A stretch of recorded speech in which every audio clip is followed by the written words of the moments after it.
Science Teacher of the Year by the West Virginia Academy of Science. She is Jana Woofter out of Spring Mills High School. Good morning, Jana. How are you?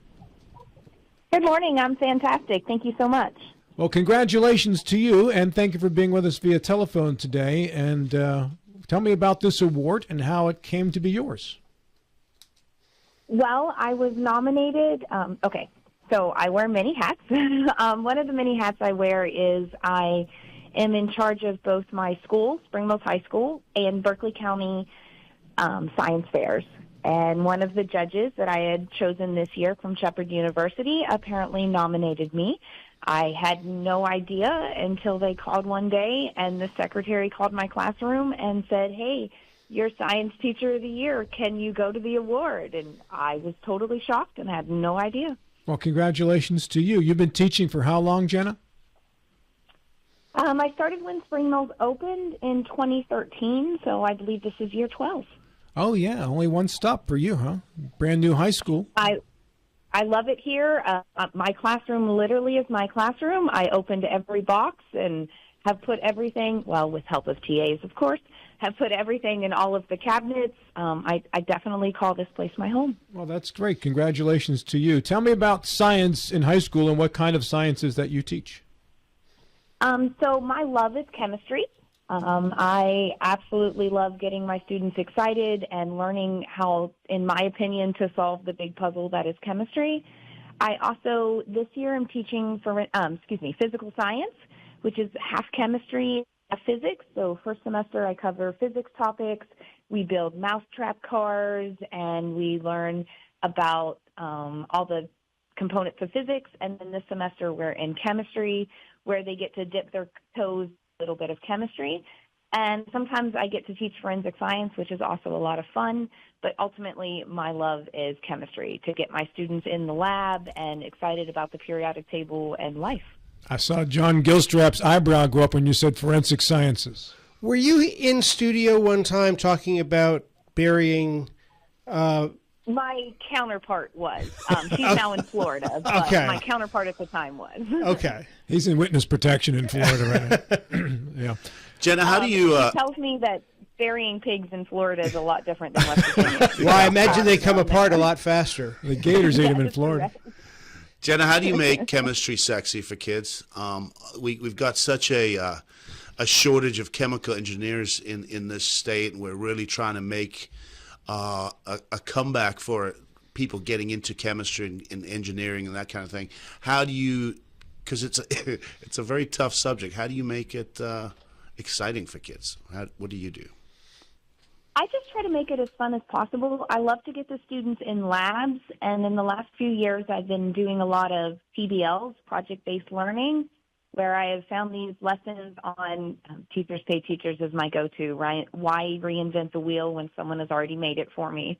But we do these extended labs where they're in the lab and doing packets and learning the new information. Most recently, we just studied the Tylenol murders from the 80s, and the students didn't know what it was, but all along they're trying to figure out if a parent harmed their child, and in the end they learn that the reason we have tamper-proof seals is to avoid things like the Tylenol murders. So I just try to make it relevant and fun.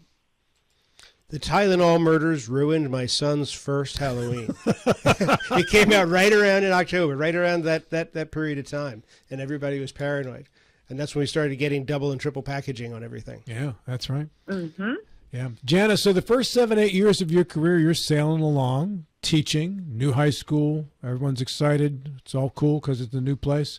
And then COVID comes along, and now you've got to start doing something that I'm guessing you'd never even had to prepare for before in many ways. Can you tell me about getting through that and how it's changed things today, if it has at all? Virtual chemistry is no fun because, in my opinion, lab is what makes chemistry fun. So COVID brought a lot of challenges. I learned suddenly how to deal with recording myself and listening to myself talk, because just giving my students a PowerPoint wasn't enough. They needed the information from me. They needed the familiar voice and the familiar face, telling them, hey, it's okay, you do this, let's break it down. COVID also for me presented a new challenge because I fell in my classroom, thankfully no students in front of me, and I broke my knee during that time. So that was no fun. However, because of COVID, I was able to still teach my students because I was at home and they were at home. So it was a lot of new, interesting challenges as far as learning how to reach my students via computer, but also stay awake while I had an injured leg at home. Mm-hmm. It was definitely a challenge, especially from going from paper and pencil because I'm essentially a math teacher. I need to see the work. I need to know what my students are thinking and how they get the problem. Yes, the answer is important, but I want to know their thought process because that's what matters in chemistry. That's the repetitiveness of chemistry, is doing the same process but using different problems. So it was very hard because they lost the aspect of being in lab, which is part of what makes it fun. Would you conclude that you've caught up that lost year for students at this time, or still not? I still see some gaps in maturity. It's a big thing. I used to always have 10th and 11th 11th and 12th graders. I'm having a lot more 10th graders, but I see they're maturing a little slower. They used to be a little mature by the time they got to 9th grade, and then now I'm still seeing different actions that I wouldn't think I would see at a high school level, for instance, carrying blankets. Sometimes it's cold, but that's why we wear sweatshirts. So. Right. So, I still see some gaps in math that I'm just like, and I think it's less of a gap and more of they're just not comfortable. They know what they're doing. They just don't realize they know what they're doing. So when you speak about labs, I know when I went to high school, we had a science lab with a Bunsen burner for every kid had his own Bunsen burner and access to flames and chemicals and things like that. Is that where do you have an actual science lab at Spring Mills High School? I do. We have beautiful science labs. Our school is amazing. So at Spring Mills High, each science teacher, their classroom is their lab. So our classroom is set up with 6 tables in each classroom, and they are lab tables. Each table has 4 gas outlets. It has power. It has a sink at each lab table. In the 2 chemistry labs, my room and my coworker's lab, we do have 7 tables, so we can hold a few more students because in chemistry, there is a limit. You can't have more than 4 people at a station because it's not safe. It's enough to get 4 people's eyes on a Bunsen burner at the same time, let alone overcrowding a table with 5 or 6 students. So safety is really big in my lab, but I have a beautiful lab. It's so lucky. I also have a fume hood in my room, so sometimes we do experiments that create a gas or smell, and I can put it in the hood and turn on a fan, and instead of the entire school smelling, it's just mostly the science labs. I will say that my chemistry teacher probably had the biggest impact on my life. We were doing a chemistry class, and she explained to us which 2 chemicals never to put together, and I ended up blowing myself up about a week later with that. So lost a nipple and a bicep. So I was going to say, I thought I remembered you causing an explosion in your chemistry class in high school, and you did. Yeah. Well, we learned about it in chemistry class, but then we did it at home unsupervised. Don't try not this at home. smart. As a retired safety engineer, I will tell you that's not the preferred way to learn. No. That is what I am thinking, yes. So, Jana, Not what we want. you say you teach 11th and 12th graders, so and the occasional 10th graders. Are those distinct classes? Is 11th grade chemistry different than 12th grade chemistry? No, they're all in one. So we at Spring Mills now have an honors chemistry, and it has all 3 grades in it. So right now I'm preparing everyone for an exam because the seniors only have 2 weeks left, and I think it's important to have a cumulative exam because chemistry is a very cumulative class. So before our seniors leave in 2 weeks, all of my chemistry classes are taking exams, so they're all pretty bummed right now. So if I sail through your exam as an 11th grader, what's my next science class? So we have a lot of options. We like to do chemistry as a prerequisite or a forensic science course because the forensic science teacher is really upping the level of that class, and they're doing a lot more investigating that they would do in forensic science. So we need a little bit of chemistry background. We also have the option of WVU biology, so that would get them a college credit. It's not biology and chemistry are very different subjects, so just because they do well in my class doesn't mean they'll do well in biology. We also have an environmental science class, and then we do have physics here also. Okay. And I guess they're not called sections in high school, but how many classes, how many combined classes do you teach in a day? I have 4 total chemistry classes, and I have 2 physical science classes this year. What's a physical science class?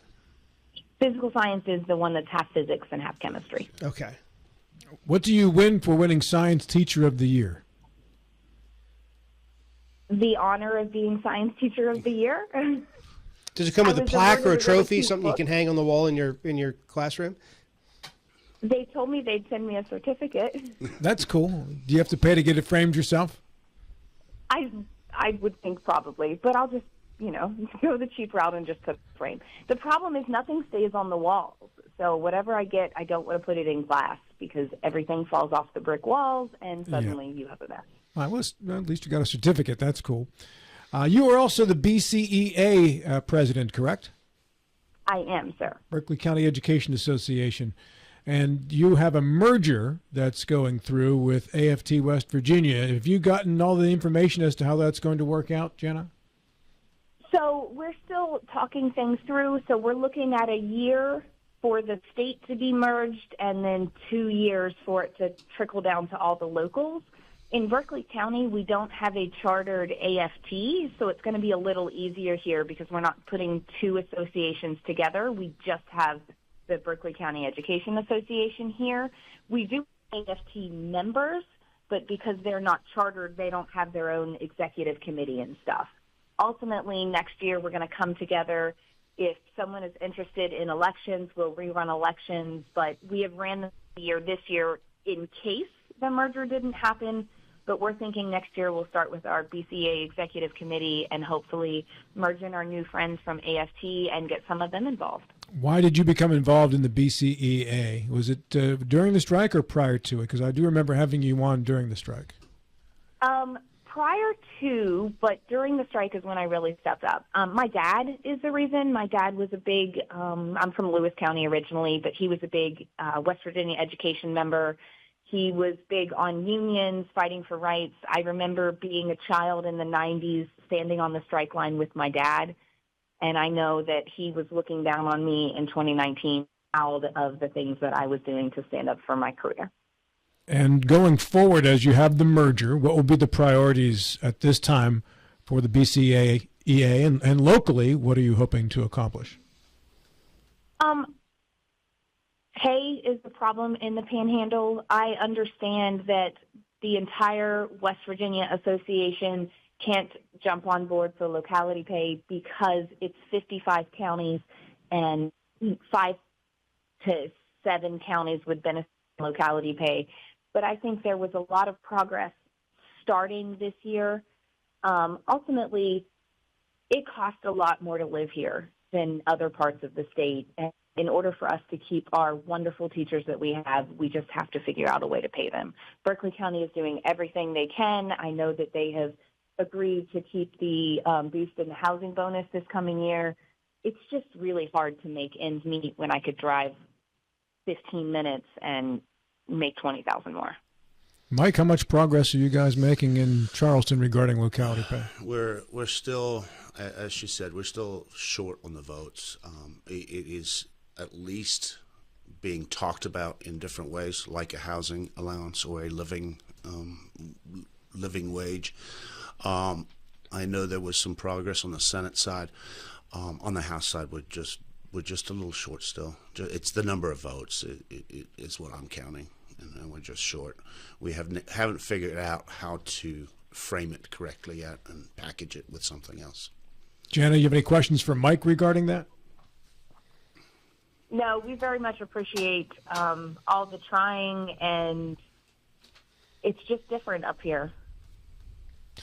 What do you see as the future? Do you get a little kind of panic attack when you look out 5 years from now and you see all of the building, all the residential building that's going on, and we have a shortage of teachers and, frankly, a shortage of schools, and your job's going to get a lot harder unless something changes. Does that trouble you at night?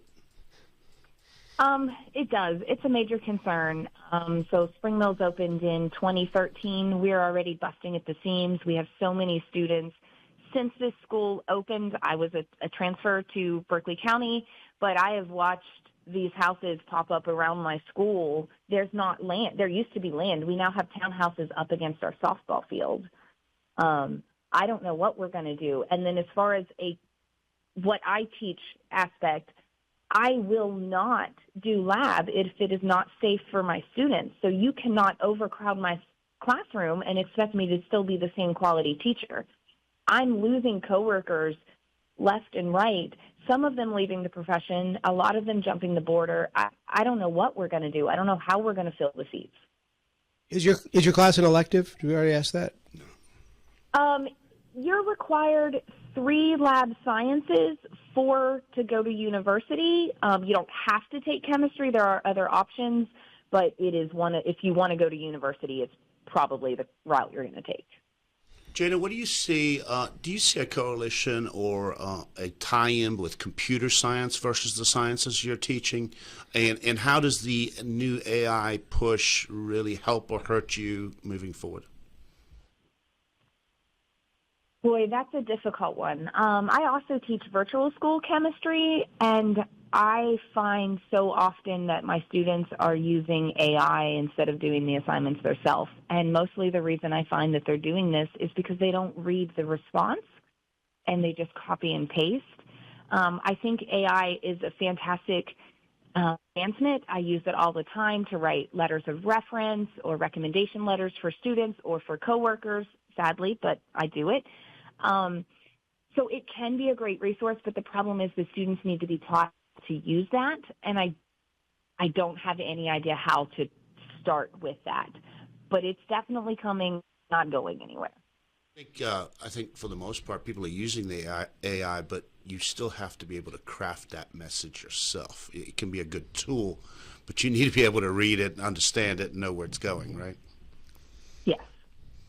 Just a couple of minutes left here, Jana. Let's take pay out of the equation as a given, especially at Spring Mills, where Washington County is just a hop away. Let's take pay out of the equation here and tell me, or tell Mike for that matter, what do the schools in Berkeley County need to continue to be successful and more successful? Space. Space is a problem. I know that, for instance, in Hedgesville, they have the trailers out back. That can work for a classroom, but it's not suitable for all classrooms. It's not an ideal situation. I know that buildings are expensive, and our county does great supporting levies, and I just forgot the other word, bonds to help our schools, but ultimately we can't afford to lose any support. I'm scared to death of what kind of money we're going to lose, for instance, to the Hope Scholarship, because those students may start somewhere else. The money goes with them, but if they don't last wherever they're going and they come back to public schools, we now have these children without them to help boost these children. Our kids are one-on-one Chromebooks. It's amazing that I can say, hey, guys, today we're going to do this virtual assignment on acids and bases because it's not safe enough to do it in class. I can't imagine not having that ability for my students to turn in a paper. Heaven forbid they handwrite it. It's so much easier to allow them to get on the computer and to type and then check and build on their assignments. One note on the following the money, Mike. That money you shook your head. The money does come back. We have kind of done some research on that. It's done twice a year. It does the money does follow the child back to the school, and the school system does get all the money from everybody, whether they have children or not. So we're much more informed and doing a better job with that. The Hope Scholarship is growing. I don't think it's going to grow to the level that they think it is. I think we're going to see it level off here and kind of just start going. But that money doesn't come from the schools at all. About a minute left. Jana, in regards to school discipline, some school discipline bills have been passed. Is it something that you can see helping in the classroom? I do. So discipline is not really something that's big on my list. Because I teach chemistry, I don't have every student in the school. I have a higher caliber of kid. I have a kid that wants to succeed. So discipline I kind of handle internally in my classroom, but I see my coworkers struggling. I hear these stories of how these students are acting out, and they can't get anything done in the classroom because they're continually reprimanding the same student. So to be able to have a grounds to say, I need this to happen before Johnny comes back in my classroom so that I can have a successful class. Because ultimately, there are 30 kids in the room. I don't have time to just one-on-one with one. Jana, thanks so much for your time this morning. Much appreciated. And congratulations to you once again for being Science Teacher of the Year. Thank you so much, guys. Have a wonderful day. You too. We appreciated Jana Woofter as well. And by the way, we did clear with her in advance that it was okay to talk with her about some Berkeley County Education Association stuff in her role there as the president of the BCEA. It is time for our final break of the program.